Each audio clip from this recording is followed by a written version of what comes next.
The Strangest Secret by Earl Nightingale. Read by Samir Geepee. The Strangest Secret. I would like to tell you about the strangest secret in the world. Not long ago, Albert Schweitzer, the great doctor and Nobel Prize winner, was being interviewed in London, and a reporter asked him, "Doctor, what's wrong with men today?" The great doctor was silent for a moment, and then he said, "Men simply don't think." And it's about this that I want to talk with you. We live today in a golden age. This is an era that man has looked forward to, dreamed of, and worked hard for thousands of years. But since it's here, we pretty well take it for granted. We in America are particularly fortunate to live in the richest land that ever existed on the face of the earth. A land of abundant opportunity for everyone. But do you know what happens? Let's take 100 men who start even at the age of 25. Do you have any idea of what will happen to those men by the time they are 65? These 100 men who all start even at the age of 25 believe they are going to be successful. If you ask any of these men if he wanted to be a success, he would tell you that he did. And you would notice that he was eager towards life, that there was a certain sparkle to his eye, an erectness to his courage, and life seemed like a pretty interesting adventure to him. But by that time they are 65, one will be rich, 4 will be financially independent, 5 will still be working, 54 will be broke. Now think a moment. Out of the 100, only 5 make the grade. Why do so many fail? What has happened to the sparkle that was there when they were 25? What's become of the dreams, the hopes, the plans, and why is there such a large disparity between what these men intended to do and what they actually accomplished? When we say about 5% achieve success, we have to define success, and here's the definition. Success is the progressive realization of a worthy ideal. If a man is working towards a predetermined goal and knows where he is going, that man is a success. If he is not doing that, he is a failure. Success is the progressive realization of a worthy ideal. Rollo May, the distinguished psychiatrist, wrote a wonderful book called Man's Search for Himself. And in this book, he says the opposite of courage in our society is not cowardness, it is conformity. And there you have the trouble today. It's conformity. People acting like everyone else without knowing why, without knowing where they're going. Now think of it. In America right now, there are over 40 million people 65 years of age. Over and about 13 million of these 40 million are broke. They're dependent on someone else for life's necessities. Now we learn to read by the time we're 7. We learn to make a living by the time we're 25. Usually by the time we are not making a living, we are supporting a family. And yet, by the time we are 65, we haven't learned how to become financially independent in the richest land that has ever been known. Why? We conform. And the trouble is that we are acting like the wrong percentage group, the 95% who don't succeed. Now, why do these people conform? Well, they don't really. No, really. These people believe that their lives are shaped by circumstances, by things that happen to them, by exterior forces. They are outer directed people. A survey was made one time that covered a lot of men, working men, and these men were asked this question: why do you work? Why do you get up in the morning? 19 out of 20 had no idea. If you ask them, they'll say everyone goes to work in the morning, and that's the reason why they do it. Because everyone else is doing it. The definition of success. Now let's get back to our definition of success. Who succeeds? The only man who succeeds is the man who is progressively realizing a worthy ideal. He's the man who says, "I'm going to become this," and then begins to work towards that goal.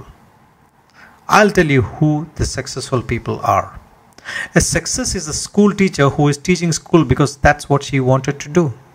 The success is the woman who is a wife and mother because she wanted to become a wife and mother and is doing a good job of it. The success is the man who runs the corner gas station because that's what he wanted to do.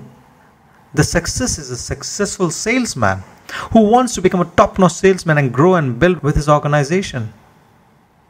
A success is anyone who is doing deliberately a predetermined job because that's what he decided to do deliberately.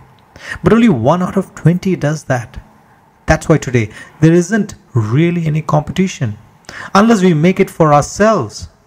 Instead of competing, all we have to do is create. Now for 20 years I looked for the key which would determine what would happen to a human being. Was there a key? I wanted to know, which would make the future a promise that we could foretell to a large extent. Was there a key to a person becoming successful if he only knew about it and knew how to use it? Well, there is such a key, and I have found it. Have you ever wondered why so many men work so hard and earnestly without ever achieving anything in particular, and others don't seem to work hard and yet seem to get everything? They have a magic touch. You have heard them say that about someone. Everything he touches turns to gold. And have you ever noticed that a man who becomes successful tends to continue to be successful? And on the other hand, have you noticed how a man who is a failure tends to continue to fail? It's because of these goals. Some of us have them, some don't. People with goals succeed because they know where they're going. Now think of a ship leaving a harbor and think of it with a complete voyage mapped out and planned. The captain and crew know exactly where it's going and how long it will take. It has a definite goal. 9,999 times out of 10,000 it will get to where it started out to get.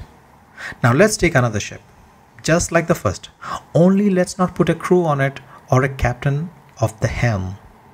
Let's give it no aiming point, no goal, no destiny. We just start the engine and let it go. I think you'll agree with me that if it gets out of the harbor at all, it will either sink or wind up on some deserted beach, a derelict. It can't go any place because it has no destination, no guidance. It's the same with a human being. Take the salesman for example. There is no other person in the world today with the future of a good salesman. Selling is the world's highest paid profession. If you're good at it and if we know where we are going, then every company needs top-notch salesmen and they reward those men. The sky is the limit for them, but how many can you find? Someone once said the human race is fixed not to prevent the strong from winning but to prevent the weak from losing. The American economy today can be likened to a convoy in time of war. The entire economy is slowed down to protect its weakest link, just as the convoy had to go at the speed that would permit its slowest vessel to remain in formation. That's why it's so easy to make a living today. It takes no particular brains or talent to make a living and support a family today. So we have a plateau of so-called security, if that's what a person is looking for. But we do have to decide how high above this plateau we want to aim for. Now let's get back to the strangest secret in the world. The story that I wanted to tell you today. Why do men with goals succeed in life and men without them fail? Well, let me tell you something which, if you really understand it, will alter your life immediately. If you understand completely what I'm going to tell you, from this moment on, your life will never be the same again. You'll suddenly find that good luck just seems to be attracted to you. The things you want just seem to fall in line, and from now on you won't have the problems, the worries, the knowing lump of anxiety that perhaps you have experienced before. Doubt, fear, well, they'll be things of the past. Here's the key to success and the key to failure. We become what we think about. Now let me say that again. We become what we think about. Throughout all history, the great wise men and teachers, philosophers and prophets have agreed with one another on many different things. It is only on this one point that they are in complete and unanimous agreement. Listen to what Marcus Aurelius, the great Roman emperor, said. He said, "A man's life is what his thoughts make of it." Disraeli said this. "Everything comes if a man would only wait."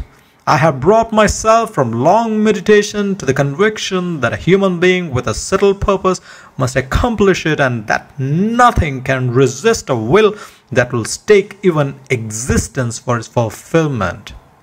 Ralph Waldo Emerson said this: "A man is what he thinks about all day long." William James said, "The greatest discovery of my generation is that human beings can alter their lives by altering their attitudes of mind."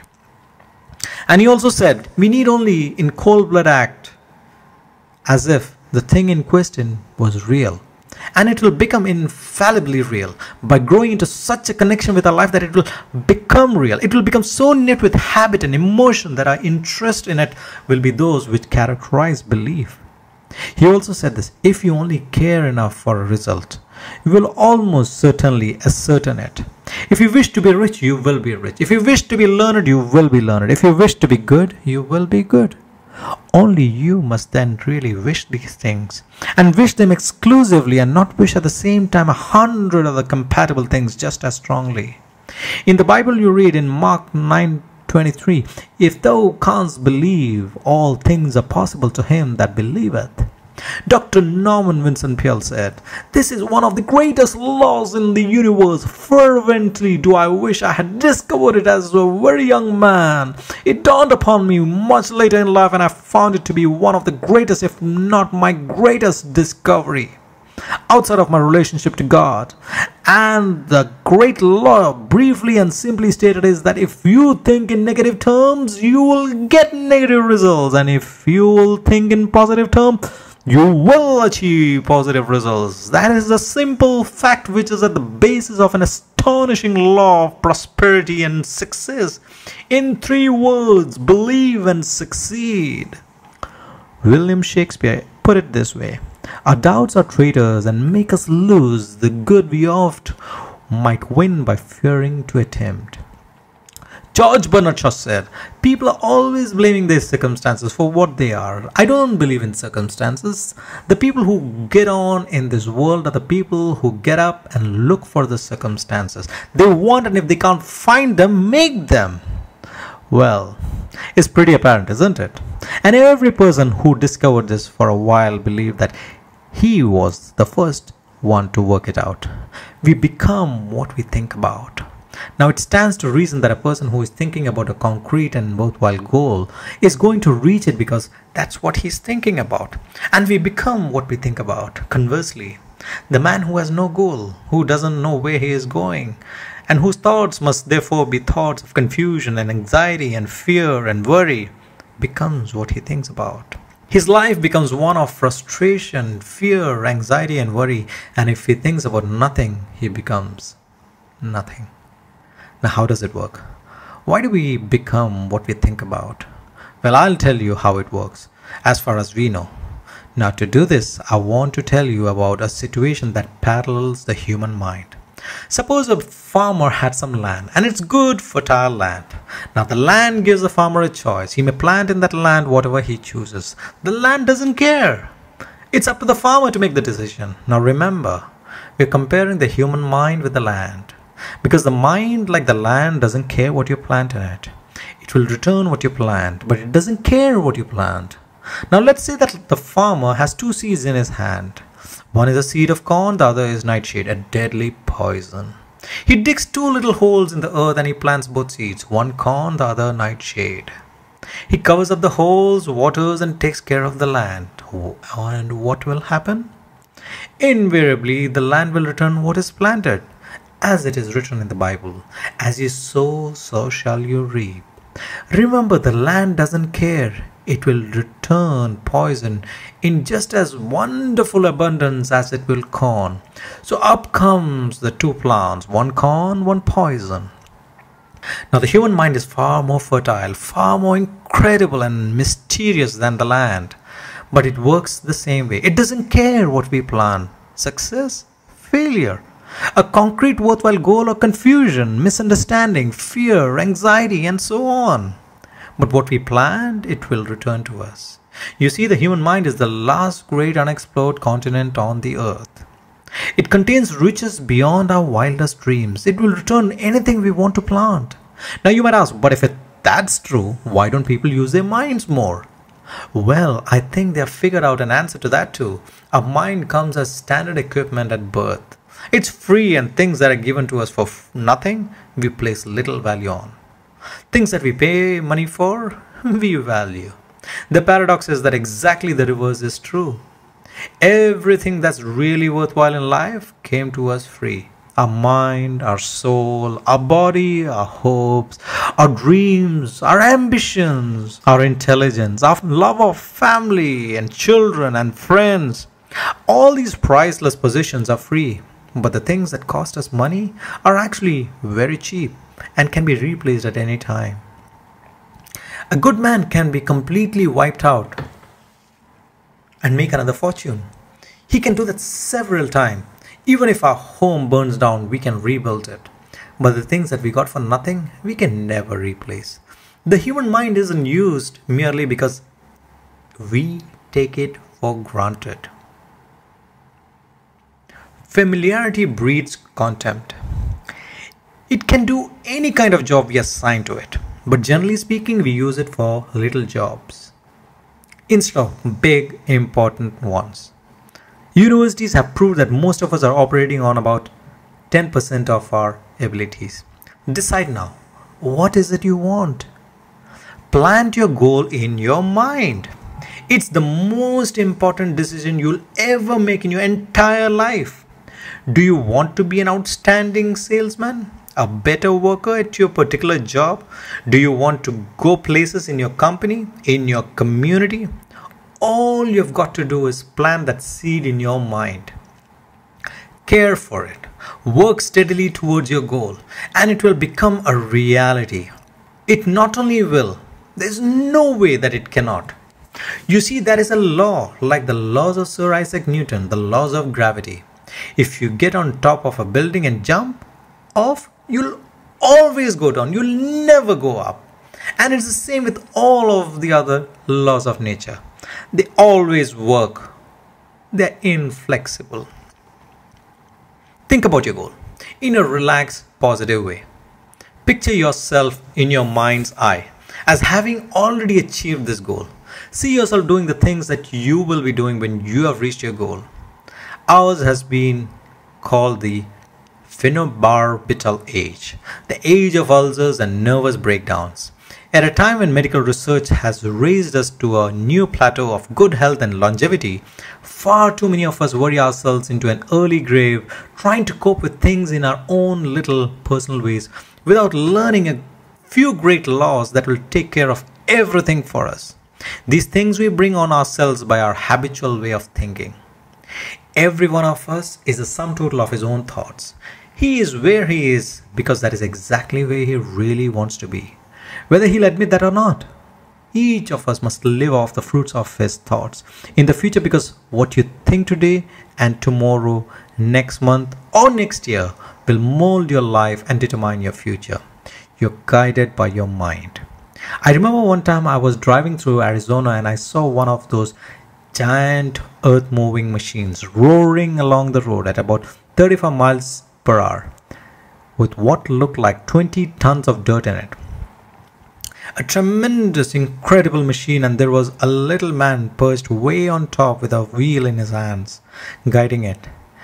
And as I drove along, I was struck by the similarity of that machine to the human mind. Just suppose you're sitting at the controls of such a vast source of energy. Are you going to sit back and fold your arms and let it run itself into a ditch, or are you going to keep both hands firmly on the wheel and control and direct this power to a specific worthwhile purpose? It's up to you. You are in the driver's seat. You see, the very law that gives you success is a two-edged sword.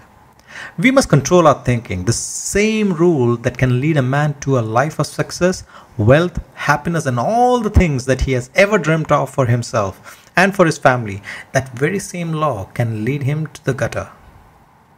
It's all in how he uses it, for good or for bad. This is the strangest secret in the world. Now, why do I say it's strange and why do I call it a secret? Actually, it isn't a secret at all. It was first promulgated by some of the earliest wise men, and it appears again and again throughout the Bible. But very few people who have learned it understand it. That's why it's strange. And why? For some equally strange reason, it virtually remains a secret. I believe that you could go out and walk down the main street of your own town and ask one man after another what the secret of success is. And you probably wouldn't run into one man in a month who could tell you. Now, this information is enormously valuable to us if we really understand it and apply it. It's valuable to us not only for our own lives, but the lives of those around us, our family, employees, associates, and friends. Life should be an exciting adventure. It should never be a bore. A man should live fully, be alive. He should be glad to get out of bed in the morning. He should be doing a job that he likes to do, but because he does it well. One time I heard Grover Patterson make a speech, the editor-in-chief of the Toledo Daily Blade. And as he concluded his speech, he said something that I've never forgotten. He said something like this: "My years in the newspaper business has convinced me of several things. Among them, that people are basically good and that we came from someplace and we are going someplace. So we should make our time here an exciting adventure. The architect of the universe didn't build a stairway leading nowhere. And the greatest teacher of all, the carpenter from the plains of Galilee, gave us a secret time and again. As you believe, so it shall be done unto you." Now, your 30-day experiment. I've explained the strangest secret in the world and how it works. Now, I want to explain how you can prove to yourself the enormous return possible in your own life by putting this secret to a practical test. I want you to make a test that will last 30 days. Now, it isn't going to be easy. If you'll give it a good try, it'll completely change your life for the better. Back in the 17th century, Sir Isaac Newton, the English mathematician and natural philosopher, gave us some natural laws of physics, which apply as much to human beings as they do to the movement of bodies in the universe. Now, one of these laws is that for every action there is an equal and opposite reaction. Simply stated, as it applies to you and me, it means we can achieve nothing without paying the price. The results of your 30-day experiment will be in direct proportion to the effort you put forth. To be a doctor, you must pay the price of long years of difficult study. To be successful in selling, and remember that each of us succeeds to the extent of his ability to sell. Selling our families on our ideas, selling education in schools, selling our children on the advantages of living the good and honest life, selling our associates and employees on the importance of being exceptional people. To, of course, to the profession of selling itself. But to be successful in selling our way to the good life, we must be willing to pay the price. Now, what is that price? Well, it's many things. First, it's understanding emotionally as well as intelligently that we literally become what we think about. That we must control our thoughts if we are to control our lives. It's understanding fully that as you sow, so shall you reap. Secondly, it's cutting away all the fetters from the mind and permitting it to soar as it was divinely designed to do. It's a realization that your limitations are self-imposed and that the opportunities for you today are enormous beyond belief. It's rising above narrow-minded pettiness and prejudice. Thirdly, to use all your courage to force yourself to think positively on your own problem, to set a definite and clearly defined goal for yourself, to let your marvelous mind think about your goals from all possible angles, to let your imagination speculate freely upon many different possible solutions, to refuse to believe there are any circumstances sufficiently strong to defeat you in the accomplishment of your purpose, to act promptly and decisively when your course is clear, and to keep constantly aware of the fact that you are at this moment standing in the middle of your own acre of diamonds, as Russell Crowe used to point out. Fourth, save at least 10% of what you earn. It's also remembering that no matter what your present job, it has enormous possibilities if you are willing to pay the price. Now let's just go over the important points in the price each of us must pay to achieve the wonderful that can be ours. It is of course worth any price. 1. You will become what you think about. 2. Remember the word imagination. Let your mind soar. 3. Courage. Concentrate on your goal every day. 4. Save 10% of what you earn. An action.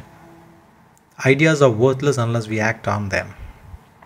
Now I'll try to outline the 30-day test I want you to make. Keep in mind that you have nothing to lose by making this test and everything that you could possibly want to gain.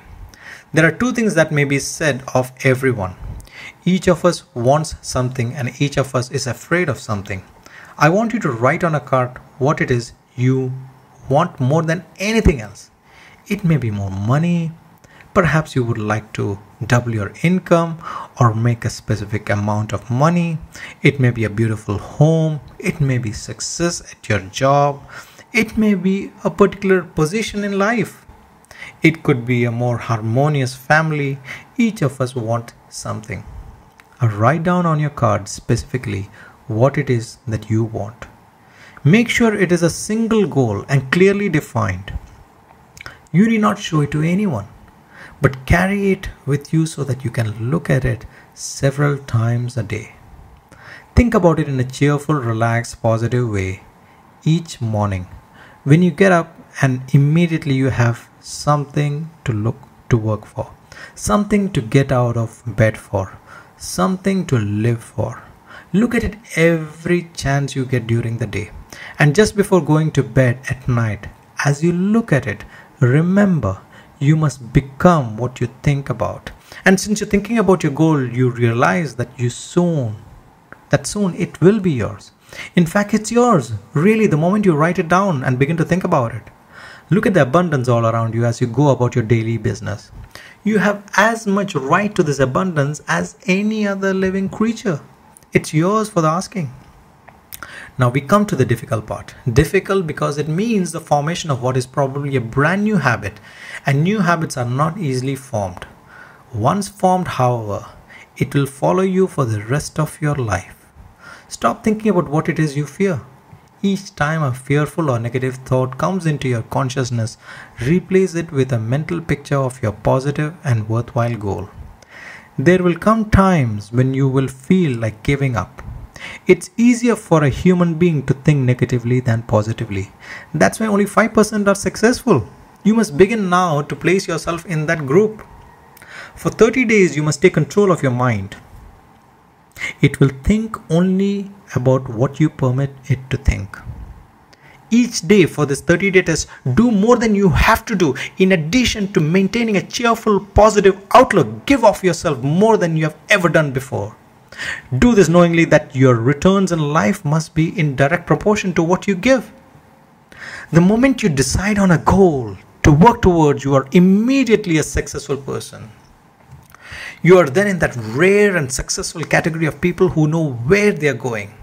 Out of every 100 people, you belong to the top 5. Don't concern yourself too much with how you're going to achieve your goal. Leave that completely to a power greater than yourself. All you have to do is know where you're going. The answers will come to you of their own accord. Remember these words from the Sermon on the Mount and remember them well. Keep them constantly before you this month of your test. Ask, and it shall be given you. Seek, and ye shall find. Knock, and it shall be opened unto you. For everyone that asketh receiveth, and he that seeketh findeth, and to him that knocketh it shall be opened. It's as marvelous and simple as that. In fact, it's so simple that in our similarly complicated world, it's difficult for an adult to understand that all he needs is a purpose and faith. For 30 days, do your best. If you're a salesman, go at it and as if you had never done before. Not in a hectic fashion, but with a calm, cheerful assurance that time well spent will give you the abundance in return that you deserve and want. If you're a homemaker, devote your 30-day test to complete giving of yourself without thinking about receiving anything in return, and you'll be amazed at the difference it makes in your life. No matter what your job, do it as you have never done it before for 30 days. And if you have kept your goal before you every day, you will wonder and marvel at this new life that you have found. Dorothea Brande, outstanding editor and writer, discovered it for herself and tells about it in her fine book, Wake Up and Live. Her entire philosophy is reduced to the words, act as though it were impossible to fail. She made her own test with sincerity and faith, and her entire life was changed to one of overwhelming success. Now you make your test for 30 full days. Don't start your test until you have made up your mind to stick with it. You see, by being persistent, you're demonstrating faith. Persistence is simply another word for faith. If you didn't have faith, you would never persist. If you should fail during your first 30 days, by that I mean suddenly finding yourself overwhelmed with negative thoughts, you've got to start over again from that point and go 30 more days. Gradually, your new habit will form until you find yourself one of that wonderful minority to whom virtually nothing is impossible. Don't forget the card. It is vitally important as you begin this new way of living. On one side of the card, write your goal, whatever it might be. On the other side, write the words we have quoted from the Sermon on the Mount. Ask, and it shall be giveth. Seek, and ye shall find. Knock, and it shall be opened unto you. In your spare time, during your test period, read books that will help you. Inspirational books like the Bible, Dorothea Brande's Wake Up and Live, The Magic of Believing by Claude Bristol, Think and Grow Rich by Napoleon Hill, and other books that instruct and inspire. Nothing great was ever accomplished without inspiration. See that during these crucial first 30 days of your own inspiration is kept at a peak. Above all, don't worry. Worry brings fear, and fear is crippling. The only thing that can cause you to worry during your test is trying to do it all by yourself. Know that all you have to do is to hold your goal before you. Everything else will take care of itself. Remember also to keep calm and cheerful. Calm and cheerful. Don't let petty things annoy you and get you off course. Now, since making this test is difficult, some may say, why should I bother? Well, look at the alternative. No one wants to be a failure. No one really wants to be a mediocre individual. No one wants a life constantly filled with worry, fear, and frustration. Therefore, remember that you must reap that which you sow. If you sow negative thoughts, your life will be filled with negative things. If you sow positive thoughts, your life will be cheerful, successful, and positive. Now, gradually you have a tendency to forget what you have read in this book. Read it often. Keep reminding yourself of what you must do to form this new habit. Gather your whole family about and talk about what has been written here at regular intervals. You know, most men will tell you that they want to make money without understanding the law. The only people who make money work in the mint. The rest of us must earn money. This is what causes those who keep looking for something for nothing or a free ride to fail in life. The only way to earn money is by providing people with services or products which are needed and useful. We exchange our product or services for the other man's money. Therefore, the law is that our financial return will be in direct proportion to our service. Success is not the result of making money. Making money is the result of success, and success is in direct proportion to our service. Most people have this law backwards. They believe that you're successful if you earn a lot of money. The truth is that you can only earn money after you are successful. It's like the story of the man who sat in front of a stove and said to it, "Give me heat and then I'll add the wood." How many men and women do you know or do you suppose are out there today who take the same attitude towards life? There are millions. We've got to put the fuel in before we can expect heat. Likewise, we have got to be of service first before we can expect money. Don't concern yourself with the money. Be of service. Build, work, dream, create. Do this and you'll find that there's no limit to the prosperity and abundance that will come to you. Prosperity is founded upon a law of mutual exchange. Any person who contributes to prosperity must prosper, in turn, himself. Sometimes the return will not come from those you serve, but it must come to you from some place. For that is the law. For every action, there is an equal and opposite reaction. As you go daily through your 30-day test period, remember that your success will always be measured by the quality and quantity of service you render, and money is a yardstick for measuring this service. No man can get rich himself unless he enriches others. There are no exceptions to a law. You can drive down any street in America and from your car estimate the service that is being rendered by the people living on that street. Have you ever thought of this yardstick before? It's interesting. Some, like ministers and priests and other devoted people, measure their returns in the realm of the spiritual, but yet again, their returns are equal to their service. Once this law is fully understood, any thinking person can tell his own fortune. If he wants more, he must be of more service to those from whom he receives his return. If he wants less, he has only to reduce his service. This is the price you must pay for what you want. If you believe you can enrich yourself by diluting others, you can only end by diluting yourself. Just as surely as you breathe, you will get back what you put out.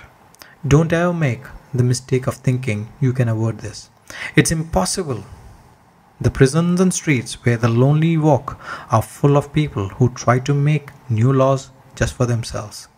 We may avoid the laws of man, but there are greater laws that cannot be broken. An outstanding medical doctor recently pointed out 6 steps that will help you realize success. Step number 1. Set yourself a definite goal. Step number 2. Quit running yourself down. Step number 3. Stop thinking of all the reasons why you can't be successful and instead think of all the reasons why you can. Step number 4. Trace your attitudes back to your childhood and try to discover where you first got the idea you couldn't be a success, if that's the way you have been thinking. Step number 5. Change the image you have of yourself by writing out a description of the person you would like to be. Step number 6. Act the part of the successful person you have decided to become. The doctor who wrote those words is a noted West Coast psychiatrist, David Harold Fink, MD. Do what all the experts since the dawn of recorded history have told you. You must do. Pay the price by becoming the person you want to become. It's not nearly as difficult as living unsuccessfully. Make your 30-day test, then repeat it again. Each time it will become more a part of you until you wonder how could you ever have lived any other way. Live this new way and the floodgates of abundance will open and pour over you. More riches than you have dreamt existed. Money, yes, lots of it. But what's more important, you will have peace. You will be in that wonderful minority who lead calm, cheerful, successful lives. Start today. You have nothing to lose, but you have a life to win. This is the end of The Strangest Secret. Thank you for listening, and I hope you apply the learnings from this book and change your life for the better. Signing off, your life coach, Samir Geepee.